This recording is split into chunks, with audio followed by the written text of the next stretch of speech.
Good morning and welcome to the forum. My name is Malcolm Young. I'm the Dean of Grace Cathedral. It's such a blessing to see all of you here today. Each year, Grace Cathedral chooses a theme, and this year our theme is truth, the truth about ourselves, each other, the world, and God.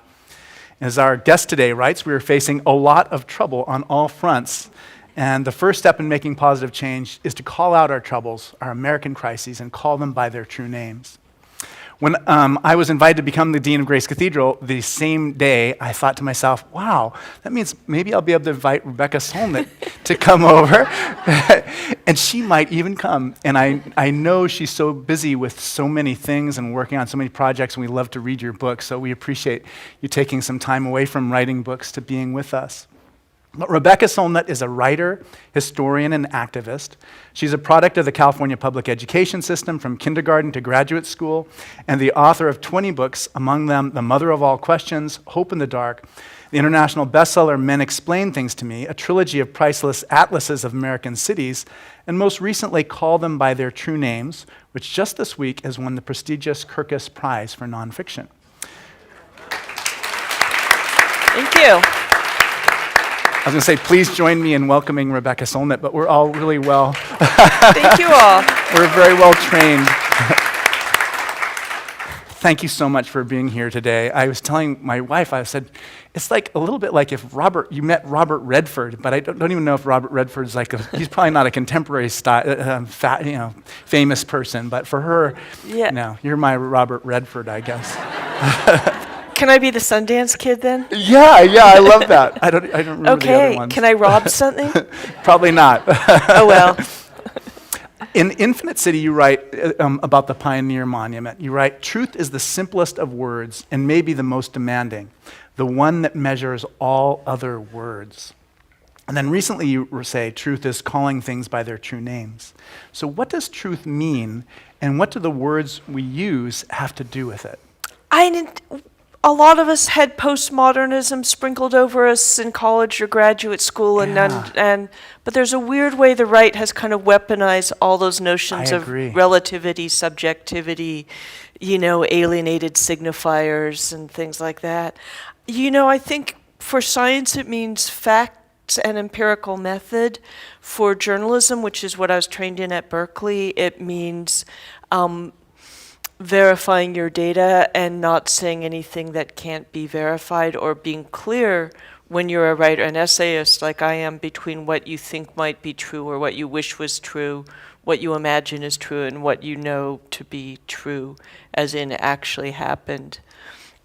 And it feels like I'm going to talk about this upstairs, that part of there are specific political things we're struggling with against the Trump administration, but there is a kind of nihilism I wrote about it actually and Call Them by Their True Names, the ideology of isolation, a kind of free market, libertarianism, that facts true are free market commodities and you can have whichever ones you want and don't have to, and and I feel like that's one of the struggles that everybody who's a teacher, a preacher, a scientist, a professor, a librarian, is really trying to hold down this kind of Enlightenment idea of scientific method and documentable fact. And because once you lose that as the basis, you kind of can lose anything. And, this week has been full of hate crimes and violence, and the basis for them in part is fabrications, things that don't hold up to journalistic standards, evidentiary standards. And even like the response, I just think of Donald Trump's response to the hate crimes. There should have been a guard at the synagogue, it's almost like that misdirection is part of it. It's almost like drawing the. Basically, what he said is there should have been a guard at the synagogue, and we need the death penalty to kill people like this. That's, neither of which, they had a guard at Marjorie Stoneman High School. You don't actually, once somebody has an AK-47, they can do a great deal of damage. And it's interesting because part of the untruth is that guns are very effective offensive weapons that kill I think 33,000 Americans a year. And they're not very good defensive weapons. They're rarely successfully used in self-defense. I saw a statistic, I think the police miss 81% of the time when they shoot to kill, and those guys are trained and it's their job. And it's interesting because I feel like part of the fiction behind guns is too many Clint Eastwood movies and video games. And there is this notion of the rugged individual who doesn't need to depend on society for safety and can take it into his own hands. It works as a massacre strategy. It doesn't work as a defensive strategy. Right. But a lot of synagogues are spending a lot of money on security already. Completely. And JCC they're basically. I remember walking past the Jewish center in Paris during the Paris climate thing, and they had all these, actually the government there supplies the guards, but to see a bunch of men with machine guns out front was really intense, and when we hire security guards in this country, if they're armed, they're generally armed with, small weapons, not AK-47s. Yeah. And, or AR-15s, excuse me. Right. And there's also, I feel like the whole the interpretation of the Second Amendment is a lie. The idea that all these mass deaths aren't related to the availability of guns and the rhetoric around them is a lie. And so, calling things by their true names means we then have a true conversation about what causes are, what effects are, etc. Right. And there's a way that gets sabotaged, and once you let the conversation be framed in fictitious terms, you've lost, no matter what you say. Yeah, that's really true.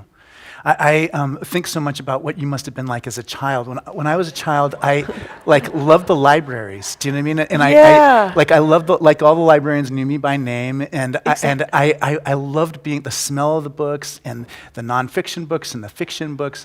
And I imagine even growing up to be a librarian when I was a kid. But I wondered what your experience was like as a child, and just what were you reading and what was influencing you, and when did you begin to think that you might be a writer, and how did that come into being? I was entranced with stories and places even before I learned how to read.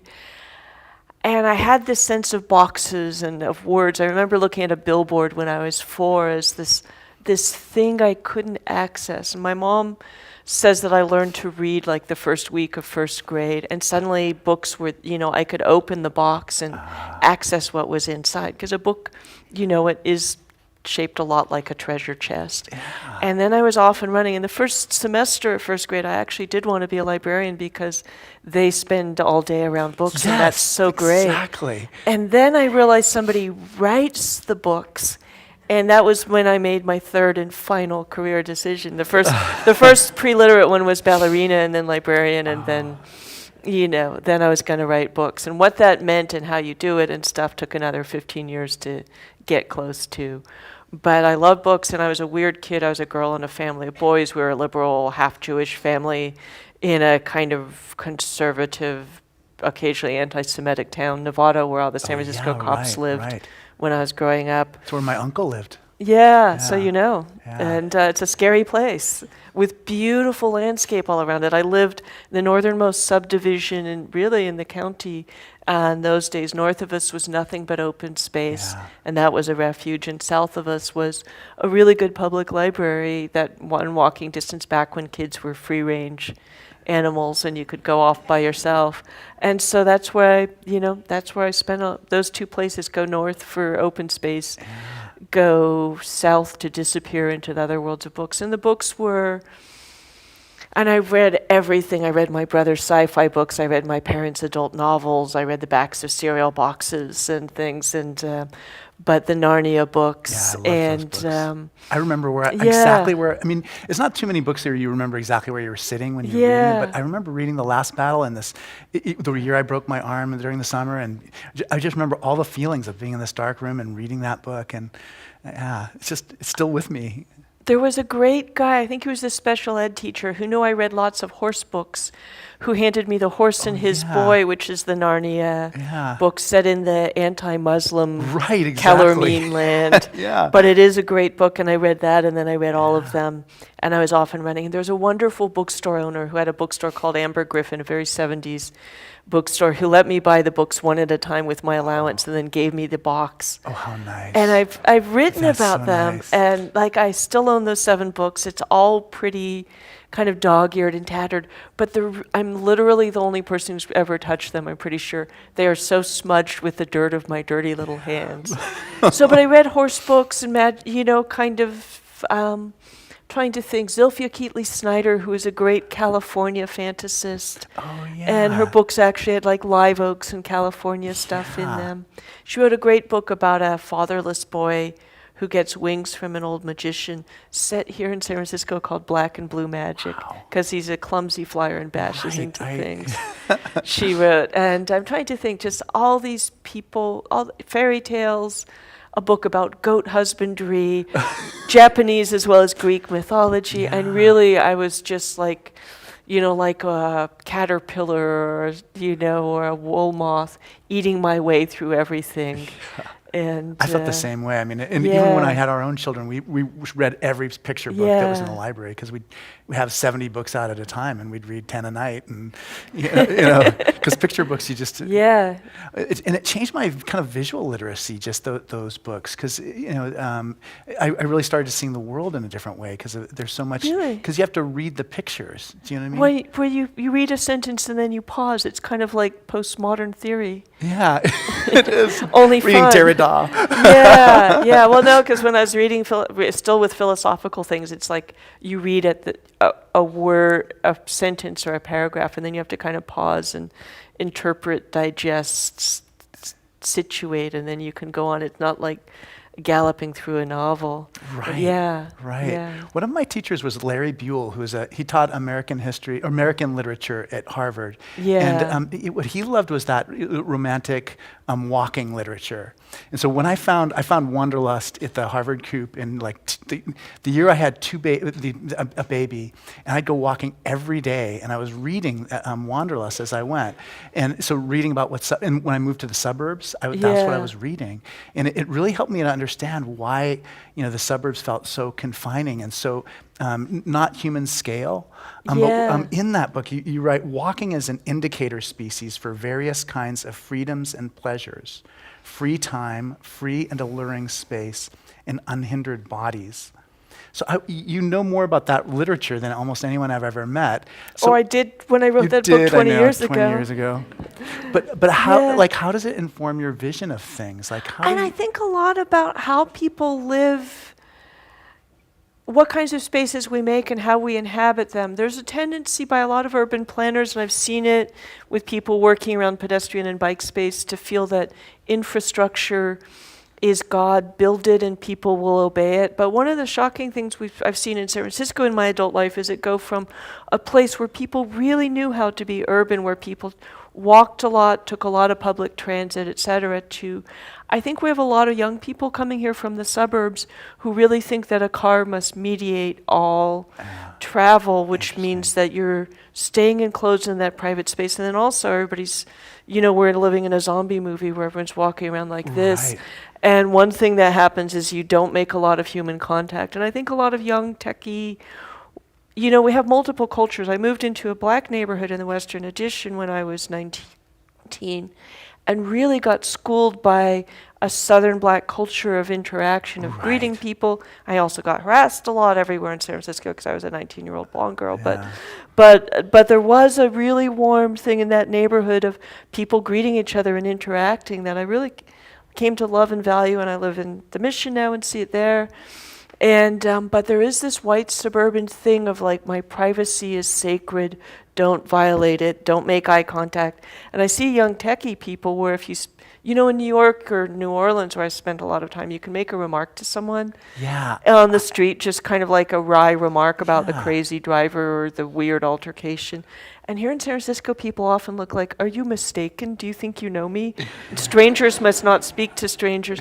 So there's that, but then there's also the fact that I think Silicon Valley has been a horrifically destructive force. And it's sad because I think the Bay Area was kind of a beacon it was a sanctuary for queer people and dissident and generally weird people anti-war people, Yeah. poets, all these things for a lot of its life. And, the Sierra Club was founded not very far from Right, here and stuff. And yeah. then the Sierra Club had to move to Oakland because of rent after 124 years, a couple years ago. But the fact that people also navigate by their phones, I had such an interesting experience. I went to New Orleans after Katrina with a Garmin device someone had given me back before phones did that, before phones were smart, and a $5 gas station map. I could have used the Garmin device 1,000 times and I would have still blindly obeyed its instructions.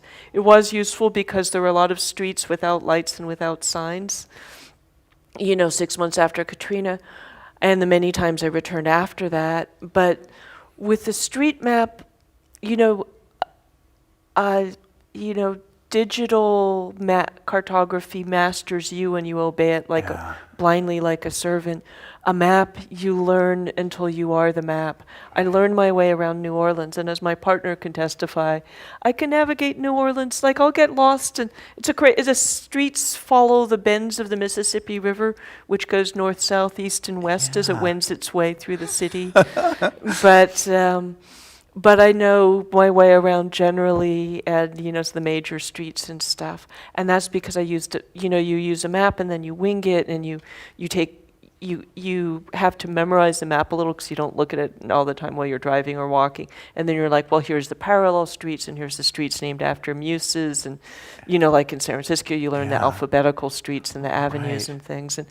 And I feel like a lot of people no longer know where they are because they rely on their devices, so they're not paying attention. They're not becoming the atlases we all are when we know where we are, where we know where our friends live and how to get there, and 10 different ways to get to the park, and 6 different ways to, walk from here to there, and what the street names are and things like that.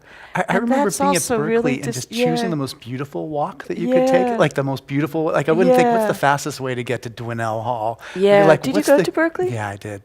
I loved Go it Bears. there. I just talk about walking and walking up at Go Bears, walking up in Tilden Park and it's like the best of the Bay Area right there. But I loved that you could just choose the most beautiful way of getting somewhere, so you could see the Golden Gate Bridge the most times. Or the longest distance between 2 points is a good route, which is exactly what labyrinths are about in a way. Yes. And it was really walking your labyrinth before I wrote Wanderlust that I had the revelation that sometimes you have to turn your back on your destination to get there. Sometimes the only route involves all those, and it's what the labyrinth teaches you, is that to get to where you're going isn't necessarily going to be the shortest distance between 2 points, and that something maybe needs to happen on the way before you're ready to arrive. Yeah, it's funny that the labyrinth. I mean, I just that book, Wanderlust, means so much to me. It's one of my favorite books ever. Thank you. But to think that you were on the labyrinth as you were kind of thinking of it yourself, it's just like. Well, and it's interesting because there's a lot of literature about labyrinths, but there's also the experience teaches you something, and that's kind of what I think the experience of walking does, observing the world around you, observing your own thoughts, which are in subtle ways shaped and directed, interrupted and enhanced by what's around you. That wonderful kind of rhythm of being lost in thought, and then like a stellar jay darts across your path, or you run into somebody or something surprises you, or or you and you remember come out of somebody you thought, saw. or something you see makes you think something you wouldn't have thought otherwise. And there's a history of walking in relationship to thinking that makes me wonder, do people, do the young techie people staring at their phones understand that the distance that between two events is a space that's rich in wandering and getting lost and getting lost in thought? Because earbuds and things are all about the idea that this is empty and needs to be filled. It's like looking at a meadow and saying we need to build a mall here because there's nothing here. Yeah. And I think of the free space in our heads as being a kind of wilderness that busyness paves over and develops and often commercializes, since so much of what's in our heads now is tied to advertising and corporations and the way that search engines and social media are designed to make us cough up all our personal data and take in all the things that make us good consumers. Yeah, yeah. I wonder if you have a place to recommend to walk in San Francisco, just for people who, it's a place that people might not think of. I mean, I remember going out to Land's End and not seeing anybody there for years and years. Now it's so crowded there. But I wonder if there's other places that you really love that you recommend for us to walk in. I mean, Ocean Beach, I think trajectories are fun where you just go in a straight line up over a hill or something. There's a wonderful map maker who is at Stanford, and I met him on foot at Caltrain. We walked over, but he's rugged. We walked to the great map collector, David Rumsey, who lives near Golden Gate Park. So we walked over Potrero Hill, over Liberty Hill between Noe Valley and the Castro, and then over Buena Vista Hill to get there. And it was sort of it was the steepest distance between 2 points and stuff. But it's sort of like pick a destination. And it's also interesting when I wrote when I edited, wrote, commissioned, put together the San Francisco Atlas with my 30-something collaborators. One of the first things I did is spread out just like a AAA map of San Francisco, and I realized I know the city better than most people because I've been walking here since, really coming here as a kid, and then as a teenager going to punk shows, and then living here since I was 18. I moved here in 1980, and I've also written a number of books before the Atlas that deal with the city, and I realized that I'd literally not been to at least 50% of the city. Yeah.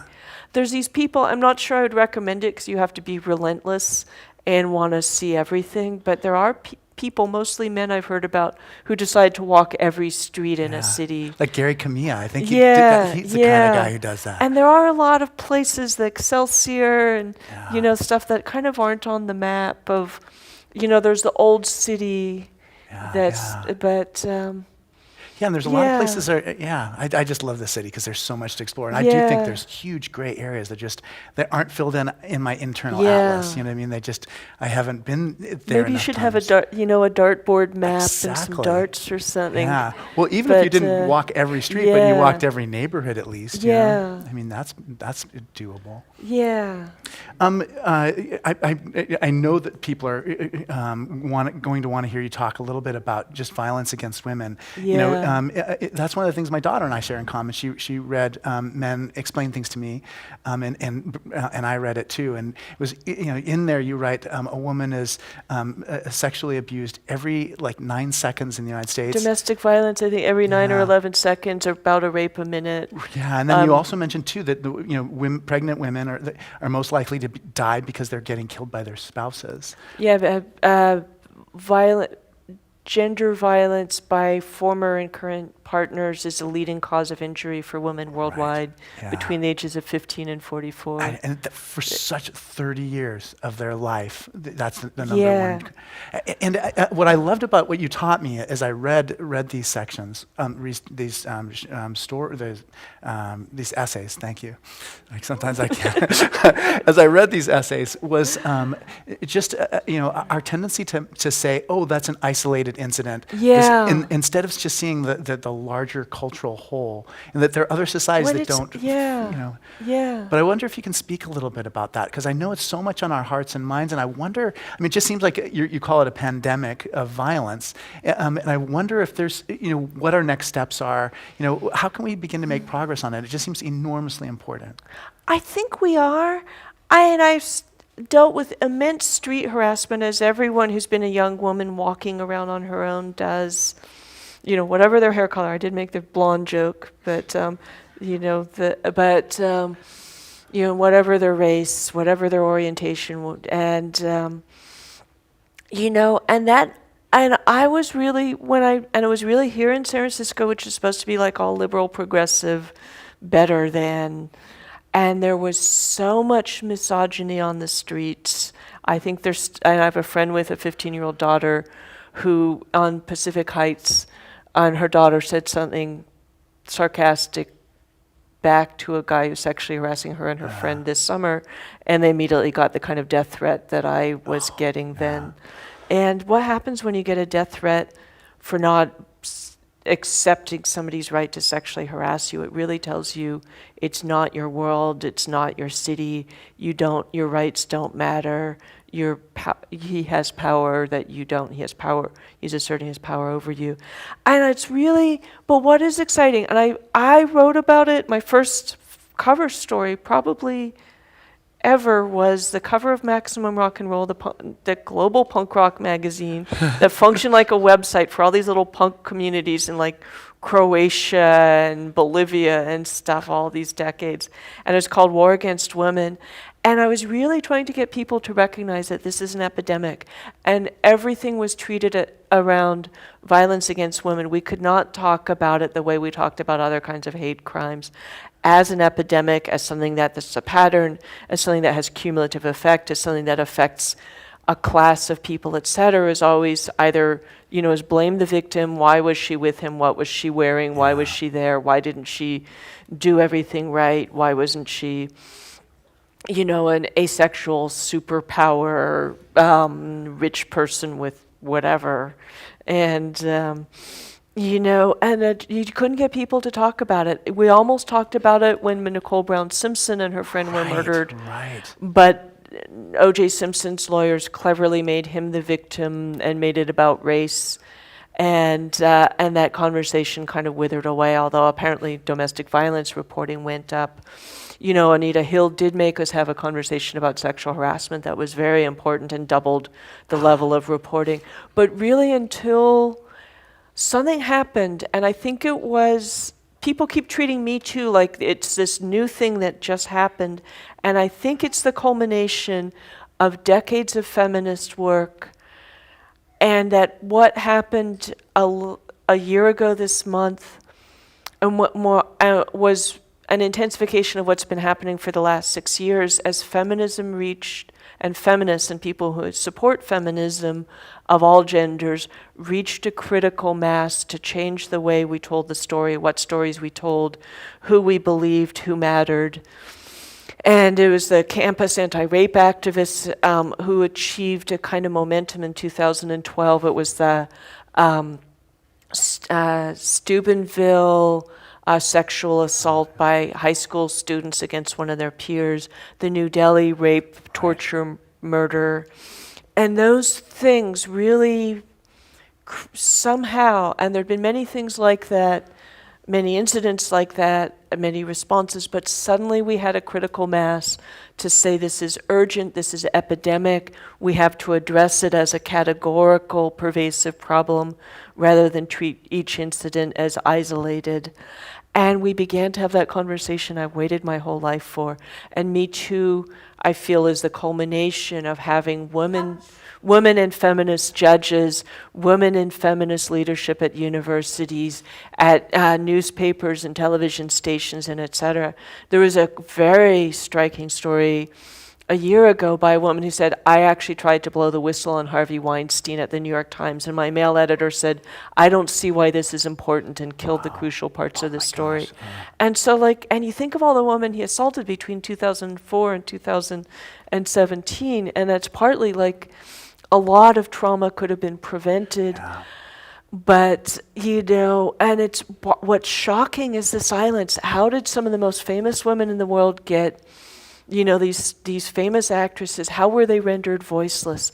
And really the violence has always been against voice, the voice of to say I do not consent to this, whether it's campus assault or the rest of it, the voice to say this happened and have it be taken seriously and stuff like that. And there's been a war. Your voice is such a central part of who you are as a human being, and of your power to be part of a community, to be able to determine what happens to you, to set your own boundaries, to bear witness, and to have what you say have consequences. The reason so much violence against women has taken place is because women have been deprived of that audibility, credibility, and consequentiality to our voices. And that's changing, and not enough. We still have an epidemic, but we have recourse in many ways. But I think we only change. We can't punish or counter that violence out of existence. It's kind of like you can't have enough security guards at synagogues to make anti-Semitism go away. You have to treat the root causes. And I feel like what's also happening is people raising boys and people raising kids, school teachers, other people that were really, there's still a lot of people raising boys to feel like they don't need to respect others' rights, that they matter more than other people and stuff. But there's a lot of people who are doing it otherwise, and I'm seeing a lot of people around me doing it differently. The books that kids read, some of them are different, etc. My godson's grandmother keeps giving him books on trucks, and I'm his godmother partly because his parents really wanted a feminist. That's good. Formally attached to him for life. But his mom has decided she can deal with the truck books by reading them all with female pronouns. And so we have now entered the era of female trucks. So, but I think that there's a lot of the work is not, I think punishment matters, that some of the people, seeing that Bill Cosby went to jail, that Harvey Weinstein may go to jail, it may check their sense that they can get away with this, which is part of how they do it, that, they do it partly because they can, and they do it as a demonstration of their power and the lack of power of their victims, power itself being a kind of erotic subject under patriarchy and the powerlessness of women. But it is changing. And I think we're dealing with something that's thousands of years old. So the fact that we haven't completely solved it in the last 50 years of feminism doesn't dismay me. The fact that we've done so much, I think, is amazing. The backlash does dismay me, and that's what the Trump administration, the alt-right, which is as misogynist as it is homophobic and racist, the whole sort of underbelly of incels and kind of hate porn and revenge porn and the sort of weird world of misogyny on Reddit and 4chan and Gamergate, which was kind of an entryway for the alt-right some years back, and all that stuff still exists as a kind of backlash against women having more power It's in the real interesting. world. Sometimes I've been thinking about. We just had Robert Sapolsky was our forum guest 3 weeks ago. And he was I need to come here more. Oh, you do. There's so much great things happening here. Episcopalian primates, what a concept. Yeah, well, that's right, completely. That's exactly right. Primates. That's exactly what I'm thinking. And I told him, I said, I'm going to write a book called Primate Theology. In a way, it's about reminding us of just. I mean, we could have kind of like such a detached view from all the other species that we forget that we are animals too, and that's part of our new consciousness too, is to recognize that we have these animal parts of ourselves that are just not under the umbrella of reason in quite the same I think kind of they way. are actually, because I think patriarchy and misogyny are socially constructed, Yeah. not innate. And a lot of, one of the great blessings of my life is being a San Franciscan and thereby being around gay men all my adult life and seeing what else you can be with those chromosomes and those hormones. Right. And He talks about, what is it? Displacement aggression. So it's not so much about just, I don't think he would say that we're gender determined, but he does talk about just that aggressiveness, that aggression. It's just something we need to pay attention to. It's not like we could say, we're primates, so we can go ahead and punch people. It's more like we're primates, so we have to realize that there's going to be a part of our brain that's going to be satisfied by punching somebody. You know what I mean? I think that's what because he cares so much about human dignity and showing. I mean, his whole sermon was basically saying we share so much in common. We can bond with our pets so deeply, and yet we share so much more genetic material with other humans. And why can't we treat our humans in the way that we treat our beloved pets? Pets are so easy. They are. Dogs are so sweet. I could watch dog videos all day long. Wolves rendered as perpetual puppies. Yeah. But there is something I from both elephants and I think baboons that they've learned that actually they're very malleable. There's a story about a herd of elephants where all the adult males had been killed, leaving the young males, some of you may have heard this story, kind of no model for how to be adult males, and it becoming a very violent herd. And them actually curing it by sending some mature males with more peaceable habits out there. And there's another story about baboons where they left somehow a herd of baboons without the kind of aggressor males, where even among baboons, how they behave, how aggressive and violent they are is very malleable. Human beings are extraordinarily definitely. malleable. Yeah. We have matrilineal societies and Exactly, societies in which anger is considered kind of an embarrassing lack of self-control versus societies that think your anger is, your masculinity. Right. And in this society, we have many versions of what it means to be human, and many competing sets of values. And I feel like that malleability is really hopeful. What is not inherent and determined, can take other forms and has. Yeah. I really like that. I've been thinking so much about just all the books that you've written and just all that you know, and especially about the Trump administration in the Red Book, your latest one. Oh my God, my little red book. It sounds so Maoist. It does, actually. I hadn't thought about it in that way before. Sort of coral colored, but yeah. It is. I like it feels good, too. Oh, and here's the chapter I was talking about right here, this The chapter. Loneliness of Donald Trump. Yeah. So what I was thinking about is just, we're almost through 2 years of this, and I think it's having like a major psychological effect on everyone in our society. And I wonder if you can talk a little bit about what you expected, about having a Trump administration when the election first happened, and then maybe what surprised you about how things have been, under this new regime. Once it became clear on election night what had happened, my greatest fear was that it was going to be like the Bush era. People would be afraid, and the Bush era right after 9/11, people would be afraid to dissent. And those of us who have relatively comfortable lives would retreat into, well, I'm okay and I'm afraid to speak up. And one of the good things about this administration is it hasn't been able to weaponize patriotism. They have a very committed base that's probably a third or less of the population. And the Women's March was, and then the next week, that amazing arrival of huge numbers of us at the airports around the country to protest the Muslim ban was the sign that people were not going to be too afraid to speak up. And what we've had, which is something I never expected, is more resistance, more popular dissent and opposition, more demonstrations, and not just the really big ones in big cities. And there's a weird way the Women's March was represented. It was white, and it was sort of managed in Washington, D.C. There was actually a bigger march that was a whole lot less white in Los Angeles.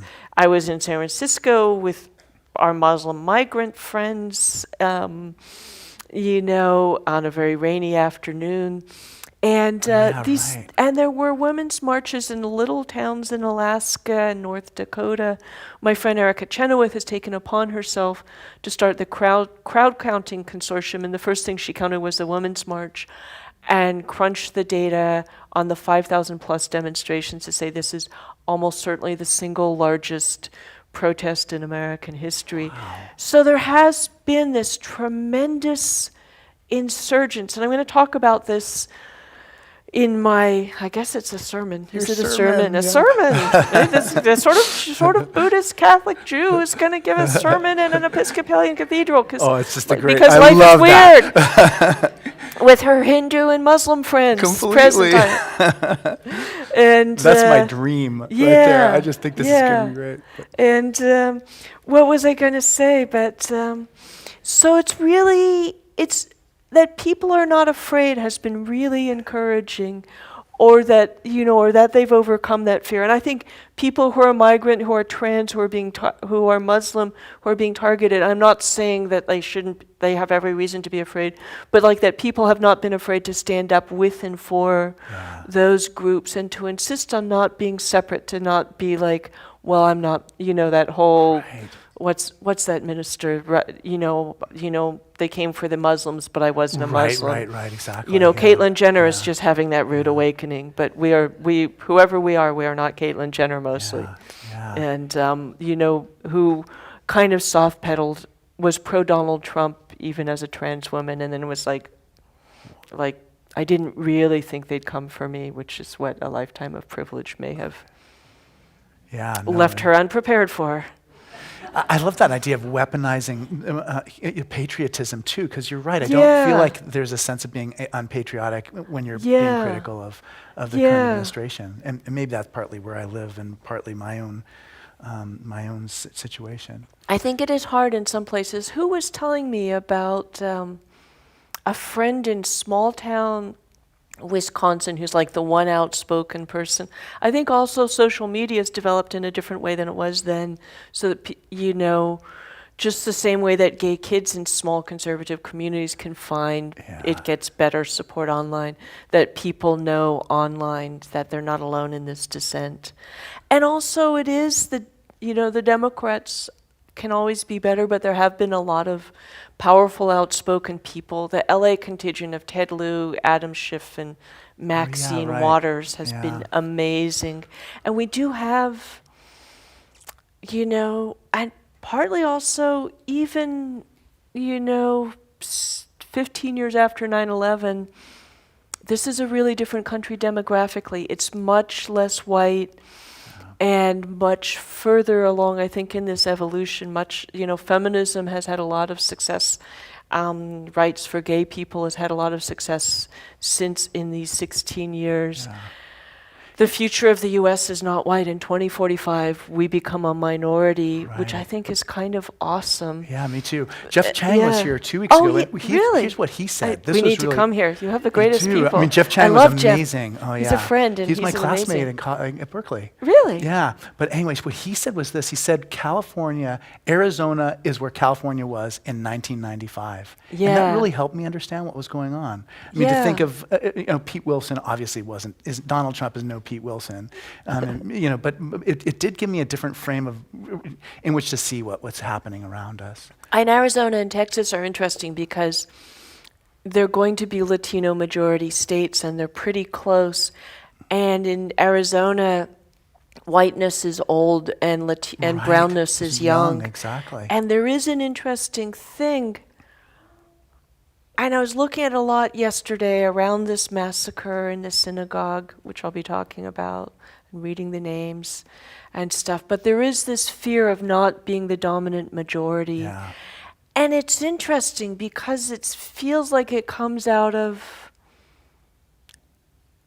a need to dominate and a sense that if you're not dominant, you're not safe. Yes. And it's sort of like, there's ways we have to fight back because it's a war, and there's ways that we have to make it not a war. And we kind of have, we have to win the election a week from Tuesday, but we also have to, it's kind of like what I said about male violence, that I think that law enforcement and credibility and campus rape activism and all these things are good, but ultimately we have to make the idea of violating another human being both inconceivable and repulsive to the people who now think it somehow enhances their masculinity to do it. Right. Yeah.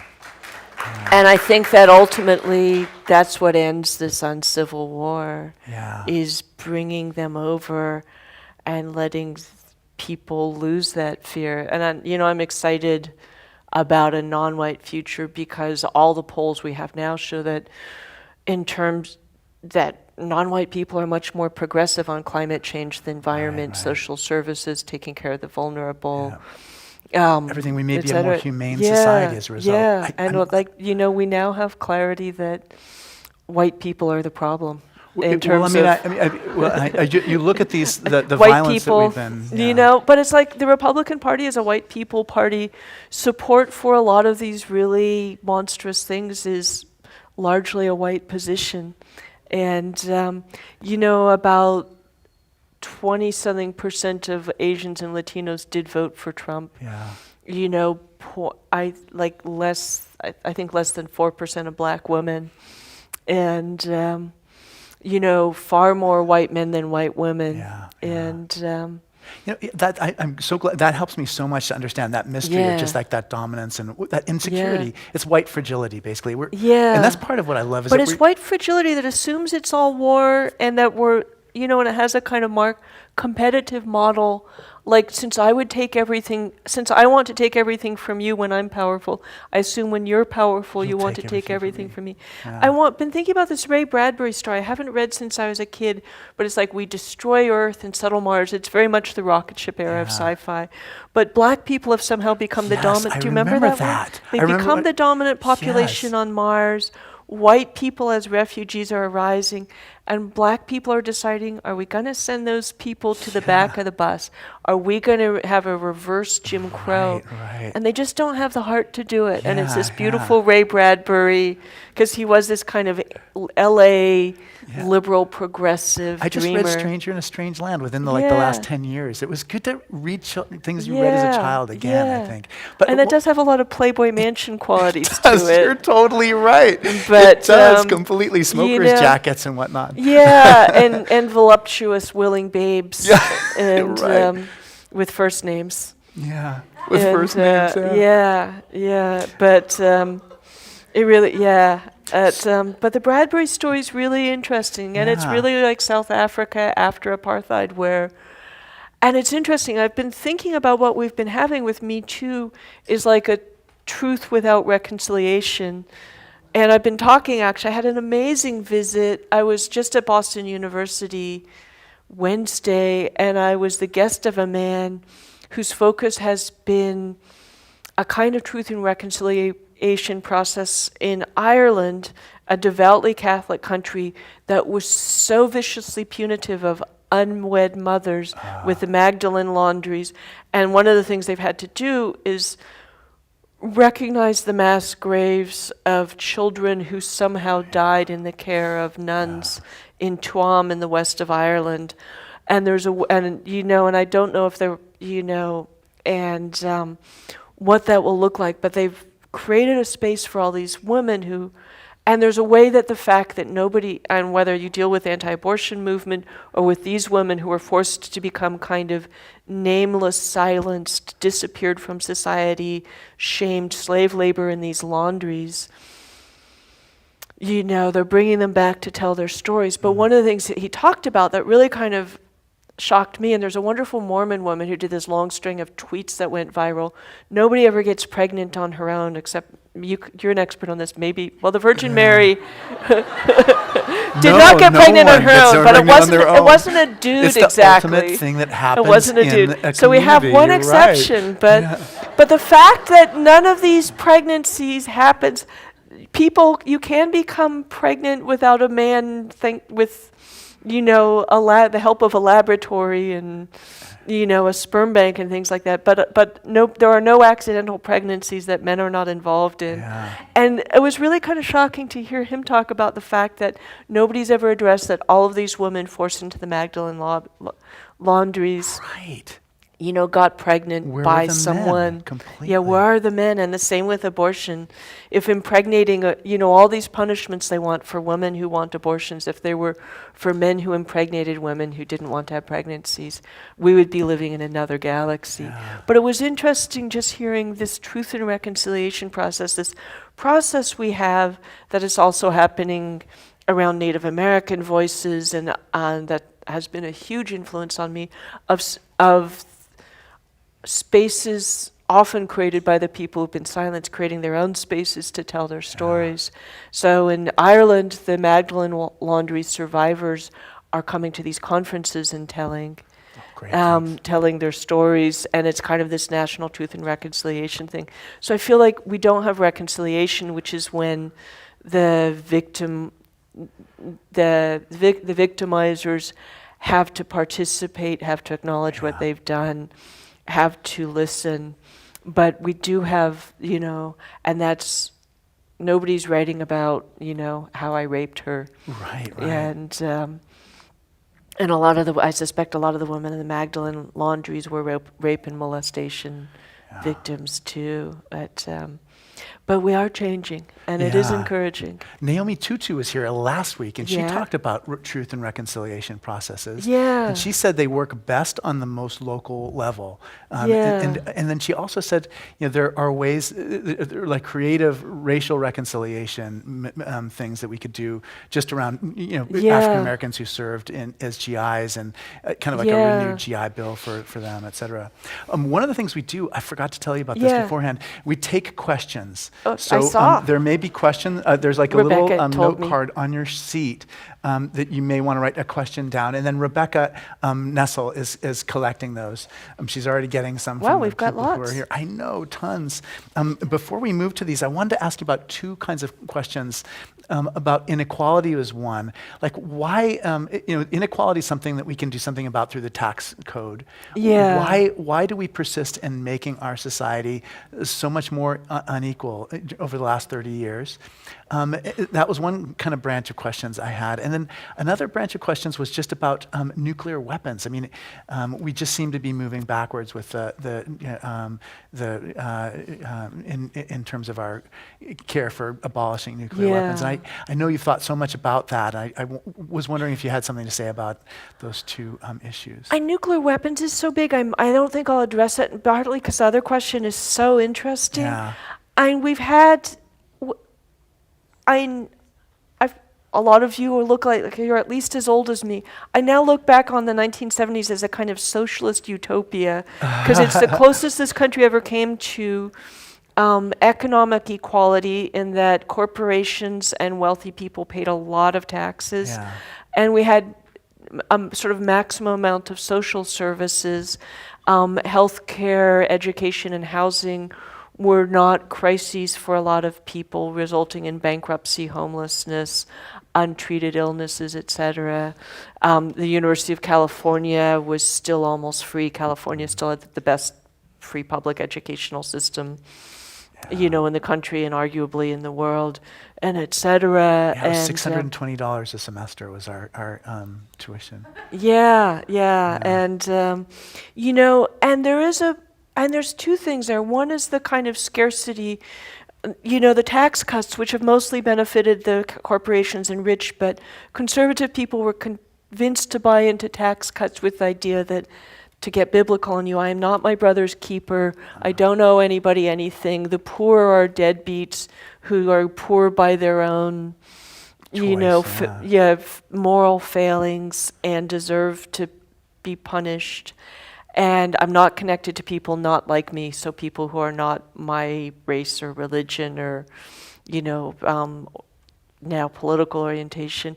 But there's a deep sense of poverty in all that there's not enough. I can't afford to contribute. I wish we could come up with another sort of name for taxes as a contribution to, the kind of the public trust and general well-being. And because there's two ways to do it. You either borrow money from rich people, or you tax people. Yeah. And so it's got to be one of those two things. Yeah, and there was a weird way also that everyone thought that tax money went to, welfare queens and artists making scandalous artwork or something, rather than, if we didn't have the world's largest military, we would have so much money to spend on good things, and we're still we could do it all.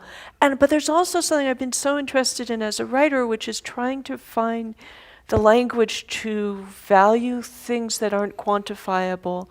And I think, for example, around climate change, people are convinced that there's a great renunciation in leaving fossil fuels behind, but fossil fuels are poisonous at every stage we use them. And to have confidence in the future is a kind of wealth that you don't have with runaway climate change. To have, healthy water and air is a kind of wealth that's collective and not individual. To have, to feel secure in your community, because there's not a lot of guns and violence, is a kind of wealth.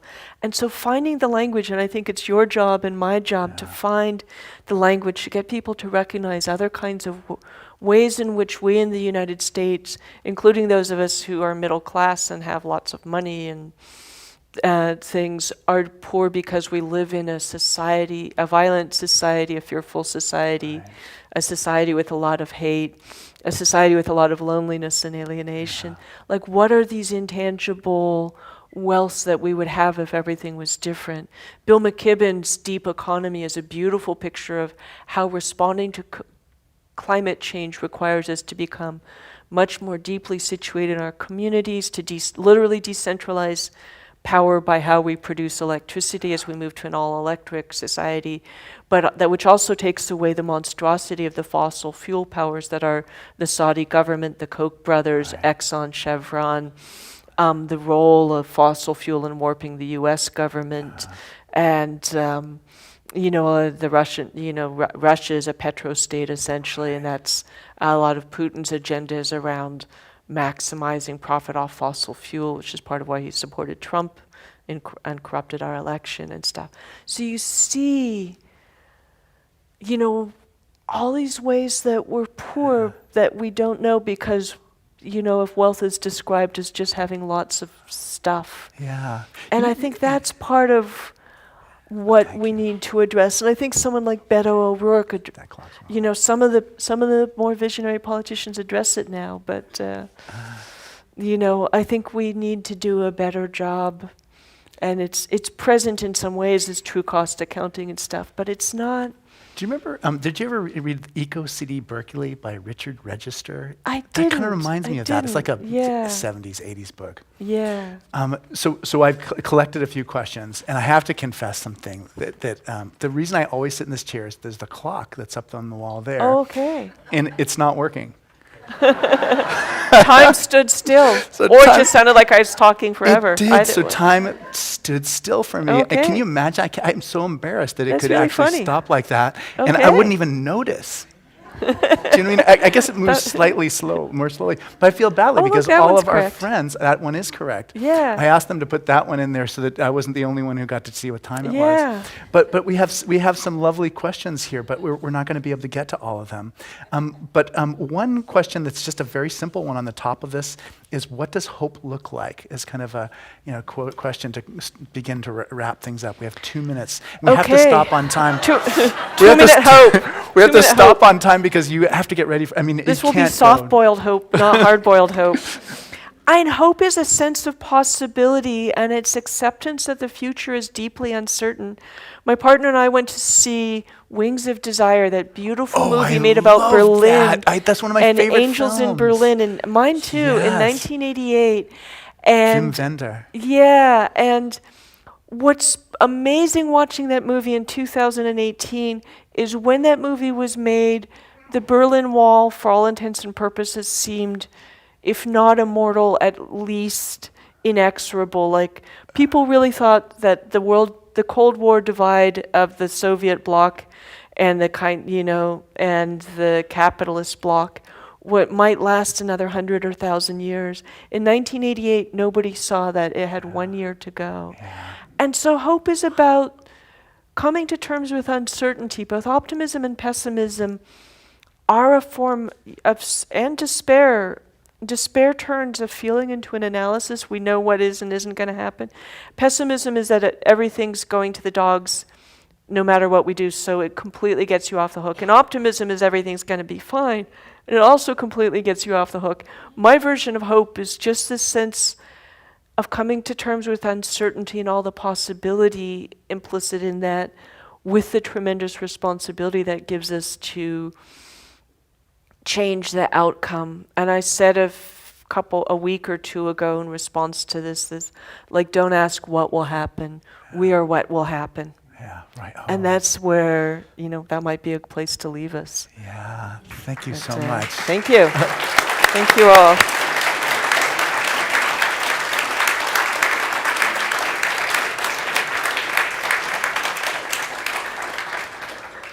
Next week, please join us. We'll be having as our guest Elizabeth Rosner. She'll be talking about Survivor Cafe, a work of nonfiction, which looks at the legacy of trauma and the labyrinth of memory. And I'm so excited that we get to keep Rebecca for just a little bit more, that she'll be preaching the 11 o'clock sermon upstairs. And what did you say? It was like a Buddhist, Jewish, Well, my Catholic. friends are coming. I've got Buddhist, Every Catholic, religion. Muslim, and Jewish friends Yeah. coming, as well as someone whose mother was baptized by the Archbishop of Canterbury for balance. Good, good. But so she'll be Which sort of preaching- like is like, there's nothing more Anglican than that. No, is there there? isn't. No. You can't. No, Again, that's no. the absolute Yeah. peak. So she'll be preaching at the 11 o'clock service. We have a little box to take your donations. If you can leave a donation, it'll help us keep everything going. And please join with me in thanking Rebecca for a delightful morning.